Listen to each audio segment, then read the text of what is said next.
10월 13일 화요일 새벽입니다. 오늘도 하나님께 예비함으로 복된 하루 시작하도록 하겠습니다. 오늘 하나님께서 주신 은혜의 말씀은 신약성경 빌립보서 1장 8절에서 11절 말씀이 되겠습니다. 빌립보서 1장 8절에서 11절 말씀을 봉독해 드리겠습니다. 내가 예수 그리스도의 심장으로 너희 무리를 얼마나 사모하는지 하나님이 내 증인이시니라. 내가 기도하노라. 너희 사랑을 지식과 모든 총명으로 점점 더 풍성하게 하사 너희로 지극히 선한 것을 분별하며 또 진실하여 허물없이 그리스도의 날까지 이르고 예수 그리스도로 말미암아 의의 열매가 가득하여 하나님의 영광과 찬송이 되기를 원하노라. 아멘. 오늘은 빌립보 교회를 위한 기도, 빌립보 교회를 위한 기도라는 제목으로 하나님 말씀을 상고하겠습니다. 사도 바울은 환난 당하는 자들을 위해서 기도할 때도 기뻐할 수 있었습니다.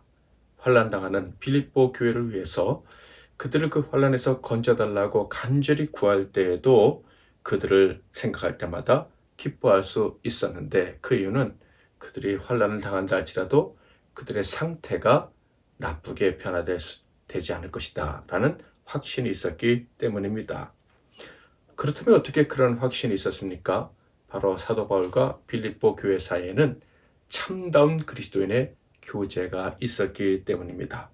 그 교제는 세상 사람들이 생각하는 것처럼 먹고 마시고 놀고 대화하고 잡담하고 이런 종류의 교제가 아니라 바로 복음에 동참하는 것이에요. 복음을 위한 일에 함께 참여하는 것, 그것이 사도 바울과 빌립보 교회 교인들이 처음 만났을 때부터 계속 이어져 왔기 때문에, 즉 사도 바울과 빌립보 교인들은 각각 예수 믿는 그 시간은 달랐지만은 함께 만나서 예수 앞에 서는 그때부터 똑같은 사명을 가지고 달려가고 있었기 때문에 사도 바울이 감옥에 갇혀도 하나님을 향한 사랑과 받은 사명에 대한 열정이 식지 않은 것처럼 빌립보 교회 교인들도 그랬기 때문에 그들이 고난을 당한다 할지라도 그들이 변질되지 않을 것을 알았고, 그래서 그들을 생각할 때마다 기뻐할 수 있었던 것입니다. 이런 빌립보 교회를 향한 사도 바울의 마음, 그들의 소중함에 대한 표현이 바로 8절이죠. 내가 예수 그리스도의 심장으로 너희 무리를 얼마나 사모하는지 하나님이 내 증인이시니라. 사도 바울은 빌립보 교회 교인들을 사랑했는데 신적인 차원에서 사랑했다라는 거예요. 포기될 수 없는 사랑으로 사랑했다라는 것입니다. 바로 이렇게 사랑하는 자들을 위해서 사도 바울이 하나님께 올려드린 기도가 바로 9절부터 11절에 기록되어져 있는 거예요. 자, 먼저 9절은 무엇이라고 기도하고 있습니까? 내가 기도하노라. 너희 사랑을 지식과 모든 총명으로 점점 더 풍성하게 하사. 사도 바울의 기도는 한마디로 말해서 빌립보 교회 교인들의 사랑이 점점 더 풍성해지기를 바란다라는 거예요. 그러니까 하나님, 빌립보 교회 이 사랑스러운 교인들이 점점 더 사랑할 수 있게 해주세요. 점점 더 풍성한 사랑의 세계로 들어갈 수 있게 해주세요 라고 기도했던 것입니다. 그런데 사도 바울이 지금 뭐라고 얘기하고 있습니까? 그냥 저절로 사랑이 더 풍성해지는 사람이 아니라 바로 지식과 총명에 의해서 더 사랑이 깊어지는, 더 풍성해지는 사람들이 되기를 원한다라는 거예요. 여기서 우리는 진정한 사랑은 지식 그리고 총명과 관련이 있다는 것을 알 수가 있어요. 그러니까 무식하면 사랑하기 힘들다는 거예요. 자, 그런데 세상 지식에 대한 무식일까요? 그렇지가 않습니다. 바로 완전한 지식, 구원에 이르는 지식, 하나님에 관한 지식인 거예요. 하나님에 관한 지식이 자라나면 자라날수록 하나님에 관한 지식이 결국 무엇입니까? 한 사람을 구원에 이르게 하시는 하나님의 지혜에 관한 것이죠. 하나님의 사랑, 그 은혜에 관한 것이죠. 그것이 점점 더 커지면 사랑이 더 풍성해진다라는 거예요. 그러니까 참 사랑은요, 참 지식이 있어야 가능하다는 것을 사도 바울은 지금 이야기하고 있는 것입니다. 사랑하는 성도 여러분, 우리 모든 성도님들도 점점 더 사랑에 풍성해지기를 주님의 이름으로 축복합니다. 자, 그런데 어떻게 점점 더 큰 사랑의 사람이 되어져 간다고요? 참 지식, 참 총명이 있어야 된다는 거예요. 자, 그렇다면 이 참 지식이란 무엇입니까? 구원에 이르는 지식으로서 하나님에 관한 지식이기도 하고 또 내 자신에 관한 지식이기도 합니다. 하나님만이 구원하신다라는, 어떻게 구원하십니까? 말할 수 없는 사랑과 자기 희생으로 구원하신다. 그렇다면 어떤 나를 구원하십니까? 도저히 스스로 구원받을 수 없는 완전히 깨어진 지옥에 떨어질 수밖에 없는 나입니다. 죄인 중에 괴수인 나를 하나님이 구원해 주신다. 이것이 완전한 지식, 참 지식인 거예요. 바로 이런 지식이 있어야 점점 더 사랑할 수 있다는 것인데, 여러분, 자기가 죄인 중에 괴수인 줄 아는 사람은 남을 함부로 판단할 수 있을까요? 내가 가장 큰 죄인인 줄 아는 사람이 함부로 남을 미워할 수 있을까요? 미워할 자격도 없다는 것을 인정할 수밖에 없습니다. 그래서 참 지식, 하나님에 대한 지식, 그리고 자기 자신에 대한 지식이 있는 사람은요, 남을 함부로 비판하거나 미워하거나 욕하는 대신에 불쌍히 여기게 됩니다. 실수하는 자, 죄를 범한 자, 나에게 잘못한 자까지도 불쌍히 여기게 돼요. 왜냐하면 나는 그보다 더 큰 죄인이라는 것을 알기 때문입니다.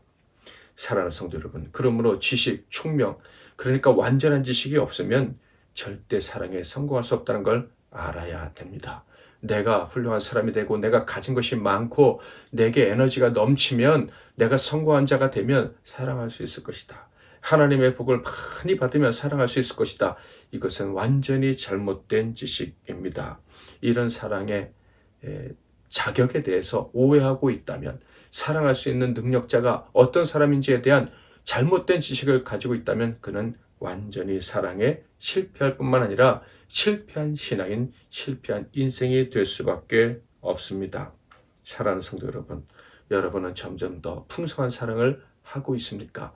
만약에 그렇지 않다면 내가 하나님을 향한 참지식, 그리고 나 자신에 대한, 하나님을 만날 때 비로소 얻게 되는 참지식이 있는지 돌아볼 수 있기를 바랍니다.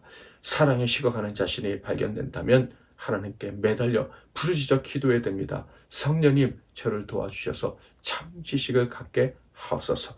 총명이 돌아오게 하옵소서. 곧 구원에 이르는 지식, 하나님에 대한 지식, 나 자신에 대한 진실된 지식을 회복하게 하옵소서. 그래서 사랑의 사람으로 거듭나게 달라고 부르짖어 간절히 기도해야 할 것입니다. 자, 이어서 사도 바울은 또 기도합니다. 바로 이렇게 사랑이 더 풍성해지는 사람이 될 때 그들에게 나타난 열매를 하나님께 간구하고 있는 거예요. 자, 10절을 한번 읽어볼까요? 너희로 지극히 선한 것을 분별하며 또 진실하여 허물없이 그리스도의 날까지 이르고. 사랑이 점점 더 풍성하게 되어서 선한 것이 무엇인지 분별할 수 있는 사람들이 되게 해달라고 기도하고 있습니다. 자, 분별력이 없는 사람은 어떤 인생을 살게 될까요? 무익한 생각, 무익한 선택을 하게 됩니다. 그래서 고통을 당하게 되는 거예요. 제 주변에도 어리석은 생각 때문에 고통당하는 사람들이 얼마나 많은지 모릅니다. 그런데 그 주변에 있는 사람이 특별한 사람들이 아니고 바로 저를 포함한 모든 사람들이에요. 우리는 정말 순간 생각을 잘못하면 그 생각 잘못하는 그것만으로도 고통을 당하는 연약한 존재들입니다. 게다가 더 나아가서 잘못된 선택까지 하게 되면 정말 깊은 심연에 빠져서 허덕이게 되는 거예요. 반대로 분별력 있는 삶을 살게 된다면 어떻게 될까요? 당연히 고통이 줄어들고 행복한 삶을 살게 됩니다. 이것이 주님의 뜻 아니겠습니까? 그러므로 복된 삶을 살기 위해서, 어리석은 생각과 고통으로 고통당하지 않는 삶을 살기 위해서는 무엇이 필요합니까? 바로 지식과 총명으로 말미암아 점점 더 풍성해지는 사랑이 있어야 하는 거예요. 우리가 하나님의 은혜를 알고 사랑을 알고 내가 죄인임을 알고, 그래서 점점 더 사랑할 수 있는 사람, 다른 사람을 긍휼히 불쌍히 여기는 사람이 되면 우리는 올바른 선택을 하기에 적합한 사람으로 성장하게 되는 것입니다. 여기서 10절 말씀을 한 번 더 읽어보겠습니다. 너희로 지극히 선한 것을 분별하며 또 진실하여 허물 없이 그리스도의 날까지 이르고, 사랑이 점점 더 풍성해지면 진실하고 허물이 없는 삶을 살게 되는데, 언제까지요? 예수께서 재림하실 때까지 그렇게 진실하고 허물 없이 살 수 있다라는 거예요. 자, 그렇다면 반대로 진실한 사랑이 없다면, 그러니까 점점 더 풍성해져 가는 그런 사랑의 사람이 아니라면, 참된 지식과 총명이 없고 그것을 진정으로 추구하지 아니함으로 말미암아 사랑할 수 없다면, 그 사람은요, 결코 진실된 사람, 순수한 사람으로, 허물 없는 사람으로 증명될 수 없다라는 거예요. 아무리 사람들이 저 사람은 진실해, 저 사람은 순수해 라고 이야기해 준다 할지라도 그 안에서 사랑이 자라나는 그런 신적인 체험이, 하늘의 이 영광스러운 그런 경험이 나타나지 않는다면, 그는 결코 진실한 순수한 사람이다 인정받지 못할 것입니다.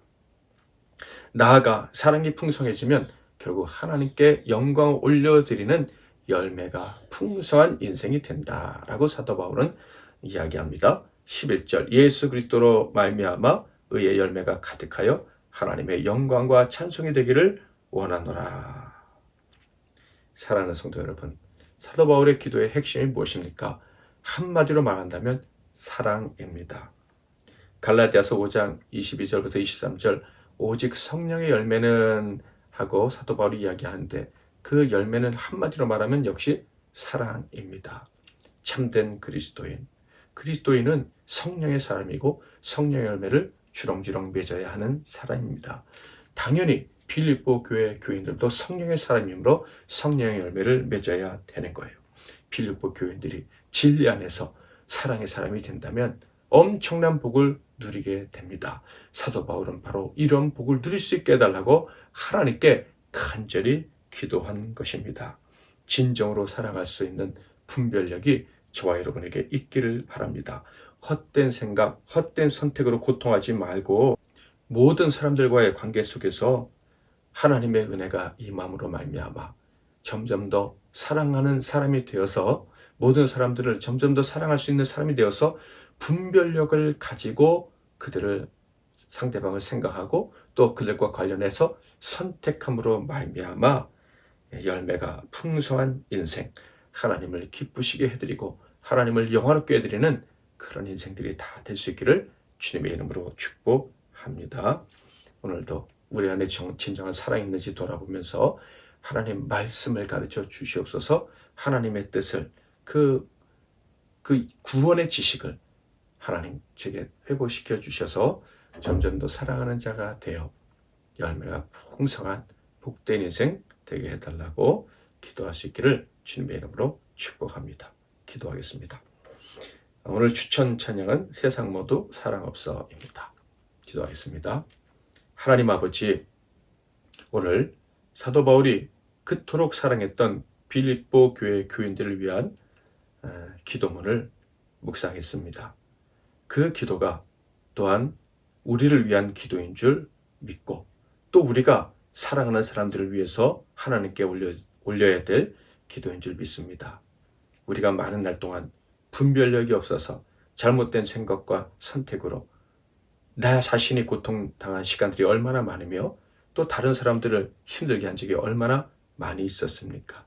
이 시간 간구하옵나니 하나님의 지혜 가운데 우리를 점점 더 깊이 들어가게 하셔서 사랑의 풍성한 사람이 되어 올바른 분별력을 가지고 선택함으로 모든 관계 속에서, 모든 삶 속에서 풍성한 열매를 맺어 우리가 기쁘고 많은 사람도 행복하고 나아가 하나님께 영광 올려드리는 우리의 삶이 되게 하옵소서. 예수 그리스도의 이름으로 기도하옵나이다. 아멘.